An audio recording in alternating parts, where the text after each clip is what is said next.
Tell us what a hormetic stressor is.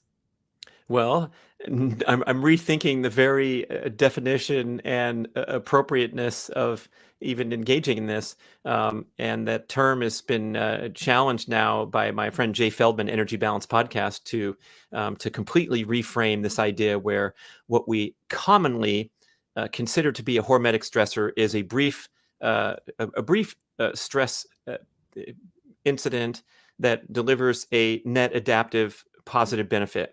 So when you fast, you skip a meal, your body starts up-regulating a bunch of important health and hormonal and metabolic processes. You have an anti-inflammatory benefit, you're immune boosting, you start burning fat at an accelerated rate, all these things that due to starving your cells of energy by skipping a meal or not eating for a day, you have had what is proclaimed to be a hormetic stressor that's going to give you a boost. Same with a sprint workout where you're putting your muscles under difficulty, you're breathing hard, and you're running for a certain time at a certain speed, and then you stop the workout, and during the recovery period, you come back stronger and faster for the next workout. Same with jumping in the cold water or going into the sauna.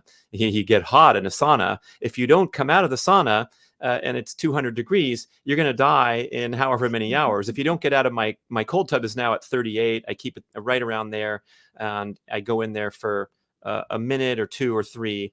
And if I were to stay in there for an hour and a half, for example, I'd be in big trouble or I'd be dead.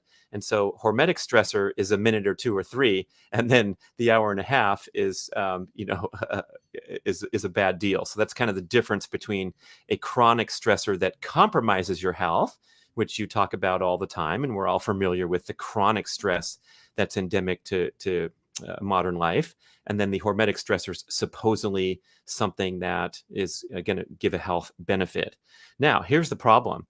The body and the fight or flight mechanisms don't have any distinguish between what's truly life or death, like it was in our ancestral past, and what's just a traffic jam or an argument with a loved one or a sauna session or a cold plunge. And so we have to be very mindful today of our overall stress load, especially with respect to our chronological age and our lousy biological age, if it happens to be worse than your chronological age in so many things. So if you're getting out a notepad and writing down what are some of the stressors in your life, both brief, both chronic, both enjoyable, and both distressing, right? Because there are all kinds of stress. Stress really means stimulus. That's the work of Hans Selye, the father of modern stress research. He points out that we always use stress in a negative context, or 90% of the time, right? But it can also mean stimulus.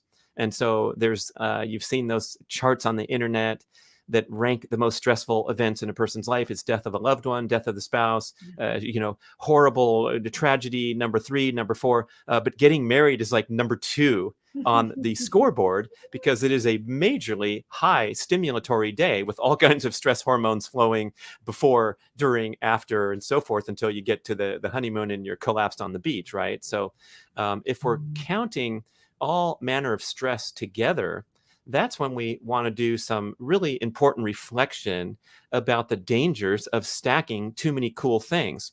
And so the recent awakening that I've been talking about on my podcast, with my interviews with Jay Feldman and my shows reflecting on his message and bringing in a lot of other experts that I really respect, who are in particular rethinking the importance of fasting or adhering to ketogenic macronutrient guidelines if one is healthy, active, athletic, has good blood work, does not have metabolic disease risk factors, and so forth. And I'm certainly one of those people, because if I'm looking at my stress scoreboard, right there, front and center, the top 2 are probably my chronological age combined with my desire to push my body with vigorous, high-intensity workouts. So I want almost all of my stress capacity to be allocated to performing and recovering from these difficult, challenging workouts.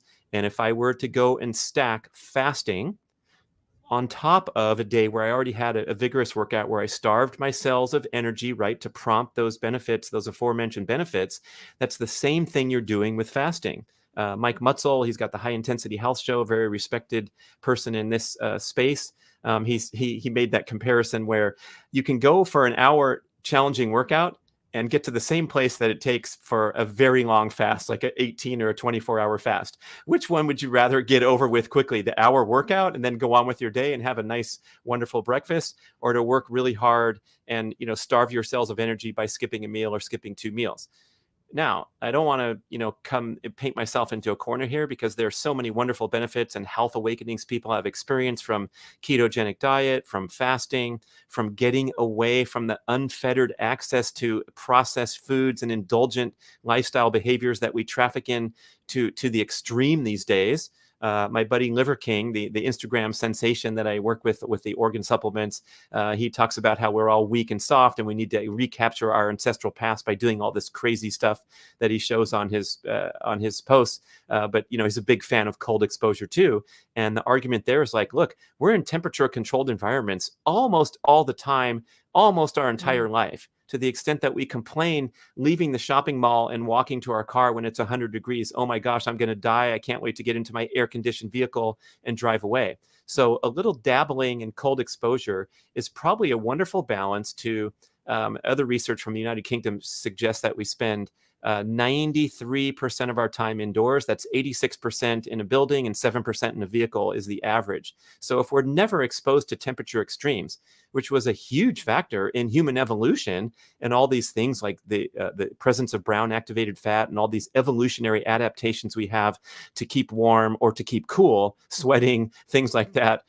Boy, if we deregulate all those important factors, we become soft, weak, and vulnerable to all forms of stress and breakdown. So that's what the biohacking game is all about, and being a healthy, fit, athletic lifestyle is appropriate level of stress and then the adaptive response to the stress. So we can take a breather there and go, gee, maybe is my life too stressful where I might want to rethink some stuff?